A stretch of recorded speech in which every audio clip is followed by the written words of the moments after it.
Xi Jinping a allumé un feu en Chine, et il commence à consumer le système même qui l'a maintenu au pouvoir. Les étincelles. C'est la cupidité, la paranoïa et une peur de la trahison qui est si profonde. Elle éclate désormais en mutinerie silencieuse parmi ceux en qui il avait le plus confiance. Plus tôt ce mois-ci, le dirigeant chinois Xi Jinping a réussi à purger le général en chef de la Chine et vice-président de la commission militaire centrale, Zhang Youxia, ainsi qu'un autre général de la CMC, Liu Zhengli. Le 24 janvier 2026, le ministère chinois de la Défense a publié une déclaration brève mais choquante. Des généraux de haut rang étaient enquêtés pour de graves violations de la discipline et de la loi. À la fin de la journée, Zheng Youxia et Liu Zhengli, deux des personnalités les plus puissantes de l'armée populaire de libération, avaient disparu. La question que tout le monde se pose est claire. Pourquoi Xi démantèle-t-il sa propre armée? Comment la Chine gère-t-elle ce qui paraît être un chaos total? Pour comprendre la situation, examinons ces événements marquants. La dernière purge a débuté avec un nom surprenant, le général Zheng Youxia. Le choc ne venait pas seulement de son statut d'officier, mais aussi de son rôle majeur. Vice-président principal de la commission militaire centrale qui dirige toute l'armée chinoise. Zhang occupait ce poste depuis 2022 et son parcours faisait de lui un intouchable, un prince héritier. Fils d'un commandant révolutionnaire qui a combattu aux côtés du père de Xi Jinping lui-même, il était un pilier de confiance. Xi avait contourné les règles pour le garder au pouvoir après l'âge de la retraite. Signe public de loyauté, comme chacun l'a constaté.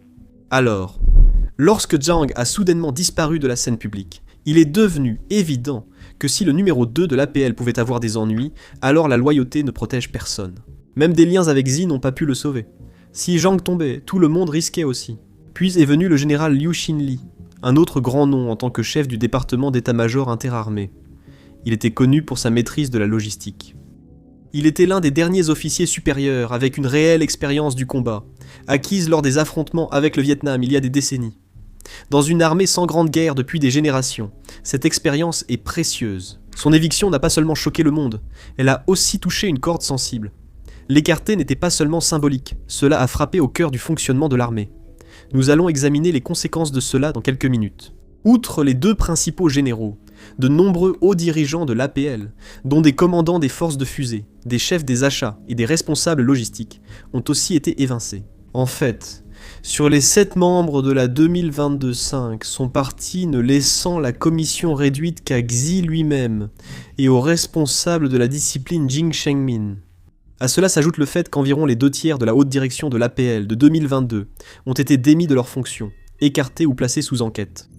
Les chaînes de commandement qui reliaient autrefois la vaste machine de l'APL ont été rompues. Cette purge de 2026 n'était pas simplement une taille d'arbre, c'était couper des branches entières que Xi jugeait hostiles, rebelles ou corrompues. Fait intéressant, au milieu de toutes ces purges, quelque chose d'inhabituel se passe sur le terrain. Des rapports font état de mouvements de troupes de l'APL en périphérie de Pékin.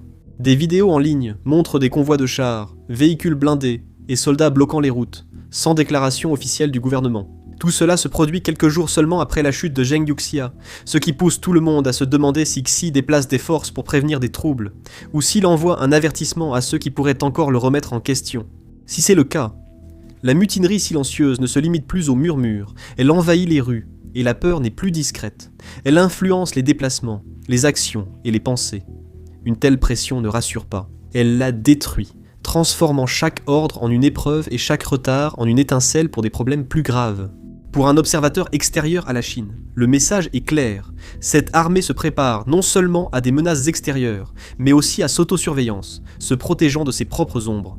Cette focalisation interne accroît les risques d'erreurs pouvant affecter Taïwan et au-delà. Nous reparlerons de Taïwan dans quelques minutes. Concernant les évictions chaotiques, Pékin affirme publiquement qu'il s'agit de corruption. C'est la version officielle, répétée encore et encore par écrit. Zhang Youxia et Liu Xinli sont accusés de violations graves de la discipline et de la loi. Cela semble précis, mais ça ne veut rien dire. Mais c'est une expression fourre-tout qui peut signifier n'importe quoi. De la prise de pot de vin à respirer trop fort lors des réunions. Cette expression volontairement vague permet à la direction d'agir sans s'expliquer. fidèle à ses habitudes. La corruption a été un grave problème dans l'APL. Et les scandales de la force des fusées illustrent la profondeur du problème, justifiant l'épuration menée par Xi fin 2023 intensifiée jusqu'en 2025. Des rapports des renseignements américains et enquêteurs chinois ont révélé que les silos de missiles chinois contenaient de l'eau au lieu de carburant. Les commandants ont détourné les fonds d'entretien via des pots de vin, validé du matériel défectueux et falsifié des rapports pour cacher les défaillances. Cette tromperie délibérée a compromis le cœur de la dissuasion nucléaire chinoise. La révélation de la vérité a entraîné la purge du général Liu Shao et de ses adjoints, qui se poursuit aujourd'hui. Pour Xi, il n'était pas seulement question de corruption, mais d'une mutinerie silencieuse grandissante dans ses rangs, comme le montre clairement le journal officiel de l'APL. Depuis le début des purges de 2026, il publie des éditoriaux exigeant une loyauté absolue, accusant les officiers de trahir l'autorité et de saper l'unité. Le ton est tranchant, presque désespéré, décrivant Zheng et Liu comme ayant gravement trahi la confiance qui leur avait été accordée et ayant gravement bafoué le système de responsabilité du président Xi pour un commandement absolu. Les purges servent à éliminer les obstacles à la préparation au combat et à l'objectif du centenaire de l'APL en 2027. La vitesse et l'ampleur de ces révocations et arrestations révèlent autre chose. Seuls ceux qui paniquent agissent ainsi, pas les systèmes confiants.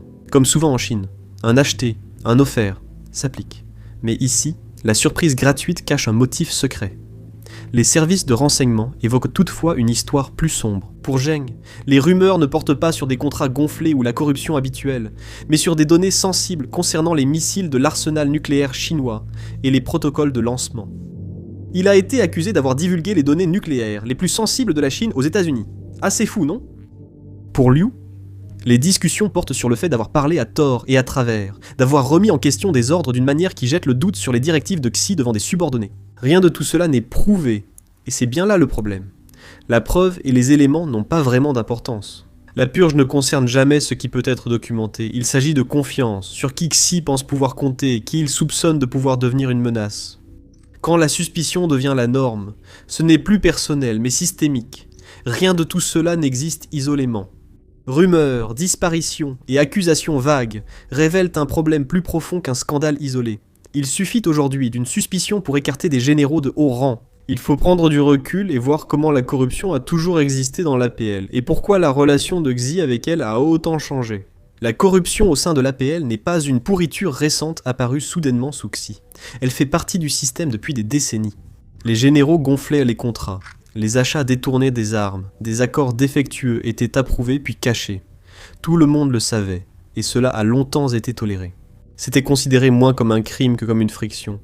Un coup disgracieux mais gérable pour faire des affaires au sein d'une immense bureaucratie militaire opaque. Ce qui a évolué, ce n'est pas la corruption, mais la manière dont Xi l'interprète. Avec le temps, Xi a cessé de voir la corruption comme un problème de gestion et l'a vue comme un problème de loyauté. Pour lui, les contrats gonflés n'étaient plus seulement du vol, mais prouvaient que des officiers formaient des réseaux de pouvoir hors de son contrôle. Les systèmes défaillants semblaient davantage un sabotage potentiel qu'une simple négligence. Les rapports falsifiés montraient que la chaîne de commandement était indigne de confiance dans les moments cruciaux, au-delà de protéger les carrières. Une fois que la corruption est interprétée de cette manière, la suspicion se propage rapidement. Chaque irrégularité commence à sembler intentionnelle, chaque erreur paraît politique, chaque échec devient personnel. Ce changement, c'est ce qui rend la purge actuelle différente. C'est pourquoi les accusations précises importent moins que le schéma qu'elles forment. La corruption devient un outil, pas une préoccupation.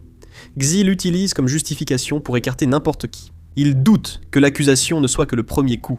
La purge est le véritable objectif. En présentant tout comme une question de discipline, Xi dissimule ce qui se passe réellement. Ce n'est pas une réforme, mais une campagne de prévention visant à étouffer la dissidence avant qu'elle ne s'organise ou se reconnaisse. Dans un système basé sur la peur et le silence, un simple soupçon peut suffire à détruire la structure et à envoyer un message interne. La loyauté n'est plus mesurée par les résultats, la compétence ou l'expérience. Elle est mesurée par le silence, l'obéissance et la survie. Dans la Chine de Xi, la corruption n'est pas le véritable crime. C'est le soupçon, et le simple soupçon suffit à effacer même les plus hauts gradés de l'armée. C'est ainsi que le récit de la mutinerie prend forme. Pas avec des chars dans les rues, ou des généraux prenant d'assaut les quartiers généraux, mais avec de l'hésitation, du silence, et des initiatives qui n'atteignent jamais le sommet. Un commandant qui retarde un ordre n'est pas prudent. il est déloyal. Un général qui remet en question la logistique n'est pas méticuleux. Il est dangereux. Un officier d'état-major qui exprime des doutes n'est pas analytique. Il conspire. Aux yeux de Xi, la mutinerie est déjà en cours. Elle est invisible mais se propage, silencieuse mais omniprésente. Et une fois qu'il accepte cette idée, frapper le premier devient une question de survie. Il élimine ceux en qui il avait confiance, non pour rébellion, mais parce que dans un régime fondé sur la peur, l'hésitation devient trahison. Le thème central dans tout cela est la manière dont Xi a transformé la purge en un outil de contrôle absolu. Rappelez-vous, la commission militaire centrale était autrefois un conseil de 7 membres pour équilibrer l'autorité. Mais il n'y a plus que Xi et un responsable de la discipline. Le débat et les garde-fous ont disparu. L'ancien conseil de généraux est devenu la salle du trône d'un seul homme. Chaque éviction renforce le pouvoir de Xi à court terme, mais l'isole aussi, entouré de personnes trop effrayées pour lui dire la vérité. Un effet malheureux de cela est que cela prive l'armée d'expérience, de compétences et de mémoire institutionnelle. Voyez l'état des structures. Le département d'état-major a été vidé, les chefs de l'approvisionnement et de la logistique sont partis. Désormais, Xi se trouve au centre d'un système où la loyauté est la seule monnaie. La peur est l'unique atmosphère, et le silence est une question de survie. Ce qui rend cette purge particulièrement inquiétante, c'est son timing. Xi en est déjà à son 3e mandat en tant que dirigeant de la Chine, un mandat obtenu sans nommer de successeur. Ce choix en dit long à lui seul. Cela montre son intention de rester au pouvoir indéfiniment, mais cela crée aussi un vide au sommet. Aucun héritier n'est préparé, aucune autorité alternative n'est digne de confiance. Au lieu d'élargir son cercle rapproché, Xi l'a resserré. À chaque fois qu'une personnalité de haut rang est écartée, la prochaine purge semble de moins en moins une exception et de plus en plus une certitude. Le message à l'intérieur du système est sans équivoque. La succession n'est pas un plan, c'est une menace, et le moment choisi compte quand on regarde ce qui attend. L'armée populaire de libération approche de son 100e anniversaire, une étape que Xi a personnellement liée à sa promesse de bâtir une armée de classe mondiale. En Chine, les anniversaires ne sont pas seulement des cérémonies, ce sont des échéances. Xi a misé sa légitimité sur la livraison d'une force modernisée d'ici 2027. Une date qui coïncide également avec la planification d'urgence concernant Taïwan. Cela devait être un moment de confiance et de démonstration. Au lieu de cela, la purge a vidé de sa substance le leadership nécessaire pour tenir cette promesse. À l'approche de l'anniversaire, l'écart entre discours et réalité devient difficile à cacher, rendant ce moment inquiétant. Xi n'intervient pas lors des périodes calmes, mais renforce son contrôle quand l'institution devrait être primordiale. En écartant des personnalités comme Zheng Yuxia et Liu Chenli, il a démantelé le noyau opérationnel de l'APL, justement au moment où celle-ci devait démontrer sa maturité et sa préparation. Le centenaire cesse d'être une célébration et devient une épreuve. Une armée privée d'initiative, gouvernée par la peur et dirigée dans le silence, peut-elle encore projeter l'image d'une force de classe mondiale ? La contradiction est impossible à ignorer. Xi veut être perçu comme l'architecte de l'ascension de la Chine, mais ses actions révèlent une profonde insécurité. Un dirigeant confiant construit des équipes, prépare des successeurs et met en avant la force collective. Xi a fait le contraire. Il a resserré le cercle, éliminé les rivaux potentiels et laissé la succession délibérément floue.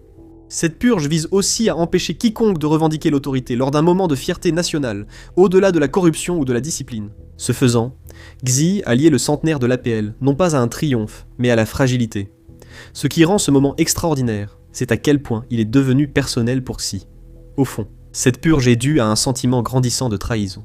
Il a vu des généraux falsifier des rapports, des unités de missiles vidées par la corruption, et des chefs des achats détourner les budgets en laissant des systèmes essentiels en panne. Chaque révélation touche à sa peur centrale que, lorsque le moment viendra, l'armée puisse ne pas lui obéir, ou pire, ne soit pas capable de faire ce qu'il ordonne.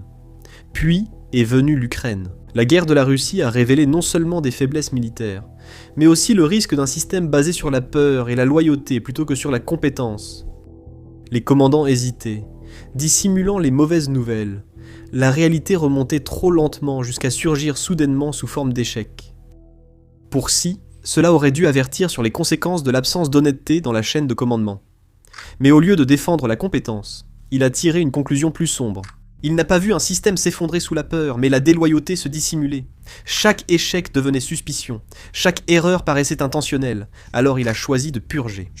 Pour éviter une perte de contrôle, Xi a créé les conditions qui la rendent inévitable. En gouvernant avec suspicion, il a appris à ses officiers à se taire. En punissant le doute, il a supprimé le retour d'informations, créant une armée apparemment loyale, mais en réalité affaiblie, au moment crucial. L'APL a longtemps été fragmentée, ses branches se disputant les ressources. Au lieu de réformer ses faiblesses, Xi a choisi de tout centraliser sous son autorité.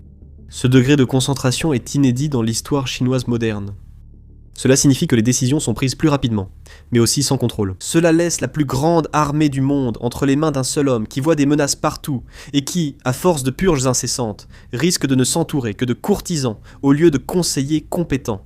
Bien que la purge semble nécessaire à Xi, elle paraît imprudente aux observateurs extérieurs car elle prive la Chine de compétences, alors que le pays affronte ses plus grands défis stratégiques depuis des décennies. La combinaison d'un dirigeant sans successeur, d'une armée qui fête son centenaire, des leçons tirées de l'Ukraine et d'un conflit imminent autour de Taïwan rend cette campagne non seulement spectaculaire, mais aussi dangereuse. L'instabilité au sein de l'APL ne reste pas confinée à l'intérieur du pays. Quand l'information s'effondre en haut, les erreurs s'accumulent, les ordres se durcissent, les conseils se font timides, et les dirigeants agissent sur des fictions. Un incident dans le détroit de Taïwan ou la mer de Chine méridionale pourrait paralyser les routes maritimes, faire grimper les prix de l'énergie et secouer l'économie mondiale.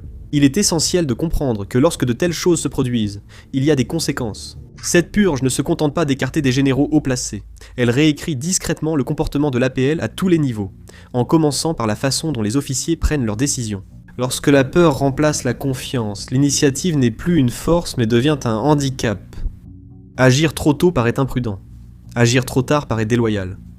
Pris entre ces risques, les commandants choisissent la seule option qui leur semble sûre. Ils attendent, et plus ils attendent, plus l'hésitation devient une habitude. L'hésitation se manifeste dans les plannings, devient des listes figées, les exercices masquent les erreurs, et les officiers n'interviennent plus en temps réel. Admettre un problème, c'est s'exposer à l'examen et à la mise en scène de la perfection. Avec le temps, l'expérimentation disparaît, non par manque d'idées des officiers, mais parce qu'elles deviennent risquées. Plus l'entraînement se rigidifie, plus l'élan s'éteint et l'attente s'installe. Quand l'attente devient la norme, la loyauté change de forme. Les officiers prêtent toujours allégeance, mais le sens s'en vide peu à peu. La survie remplace la croyance, le respect s'amenuise, l'autorité devient floue, et les ordres sont suivis à la lettre, non pas parce qu'ils sont justes, mais parce qu'ils sont sûrs. Le jugement cède la place à l'obéissance, et l'obéissance devient la seule monnaie fiable. Les officiers qui réfléchissent, s'adaptent et remettent en question, les suppositions stagnent ou sont écartées. Ceux qui restent silencieux montent en grade. Les jeunes officiers constatent que la compétence est dévalorisée, tandis que la prudence prend le dessus, observant ce que vivent les officiers supérieurs. Cette prise de conscience suscite du ressentiment. Beaucoup peuvent voir Xi non plus comme un leader rassurant, mais comme la cause de la peur influençant chaque choix de carrière. Les purges visant à imposer la loyauté génèrent une hostilité silencieuse qui se replie encore plus dans les rangs sans jamais s'exprimer ouvertement. Le ressentiment pourrait mener à un sabotage discret, comme observé dans d'autres armées autoritaires, même si cela reste spéculatif. Imaginez un commandant intermédiaire voyant ses mentors disparaître soudainement, modifiant les rapports de préparation, gonflant les indicateurs ou cachant des échecs mineurs pour rester discret. Ce n'est pas une rébellion ouverte, c'est une résistance passive née de la peur et de la frustration, des officiers se protégeant en cachant des vérités qui pourraient entraîner des purges. Ce schéma n'est pas théorique. La guerre de la Russie en Ukraine montre exactement où mène cette voie. Moscou est entré avec confiance et fracas, armé de slogans et de chiffres. Ce qui a suivi, c'est la confusion. Les officiers attendaient l'autorisation. La logistique a échoué. La loyauté politique a prévalu sur la réalité. Le système a réprimé l'initiative et le champ de bataille l'a sanctionné. Xi voit clairement ce résultat. Mais au lieu de l'éviter, il recrée les conditions qui l'ont provoqué. À mesure que la direction collective disparaît, la prise de décision ralentit au sommet. Lorsque Liu Jinli disparaît, le pont entre l'intention politique et l'action militaire s'affaiblit. Les plans s'accumulent en attendant une approbation. Les unités hésitent, incertaines des ordres qu'elles peuvent exécuter sans risque. Même les décisions de routine paraissent dangereuses. Et quand le centre ralentit, les dégâts s'étendent. Les programmes majeurs stagnent. Missiles hypersoniques, capteurs avancés, systèmes de commandement IA. Les experts sont écartés ou réévalués, leur savoir se perd. Les projets redémarrent, les délais s'allongent, les coûts augmentent. Ce qui devait combler l'écart technologique commence au contraire à l'élargir. Il serait toutefois réducteur de voir ces purges comme de l'auto-sabotage. L'histoire nuance cette idée. Xi a déjà agi ainsi, et la dernière fois, Après 2012, sa campagne anticorruption a secoué les plus hauts rangs de l'APL. Des poids lourds comme les généraux Shu Kai-hao et Guo Baxiong ont été écartés, ainsi que les réseaux de protection qui les soutenaient. En 2017, plus de 100 officiers supérieurs avaient disparu. L'effet a été brutal, mais les chaînes de commandement efficaces ont été simplifiées. Les centres de pouvoir rivaux se sont effondrés, et la loyauté est remontée vers Xi. À court terme, l'APL est devenue plus réactive aux volontés de Xi. Les ordres circulaient plus rapidement, la résistance s'est estompée, et, du point de vue de Xi, la leçon était claire. Les purges apportent le contrôle. Mais 2026 n'est pas 2013. Cette vague diffère aussi par son ampleur. Le moment est bien plus dangereux. Les répressions passées réduisirent la corruption sans vider le système. Ils éliminaient les rivaux politiques sans toucher à la force opérationnelle. Cette fois, les coupes privent l'institution de son expérience et de sa mémoire alors que les tensions autour de Taïwan augmentent. C'est le risque que Xi prend maintenant. Il peut obtenir une obéissance immédiate, mais il sacrifie la préparation à long terme pour y parvenir. Et en cas de crise, l'obéissance sans compétence n'est pas une force, c'est une fragilité. En uniforme. Voilà le paradoxe que Xi crée pour lui-même. Il craint la trahison, alors il purge. La purge engendre le silence, pas la rébellion, pas la résistance ouverte, le silence. Les officiers obéissent sans sincérité. Les ordres descendent, mais la réalité ne remonte plus. L'APL cesse de se préparer à faire la guerre et commence à se préparer à survivre dans son propre environnement politique. C'est une mutinerie sans défi. Elle reste invisible jusqu'à ce que la pression la révèle. Une mutinerie silencieuse née de la peur même qui alimente la répression de Xi.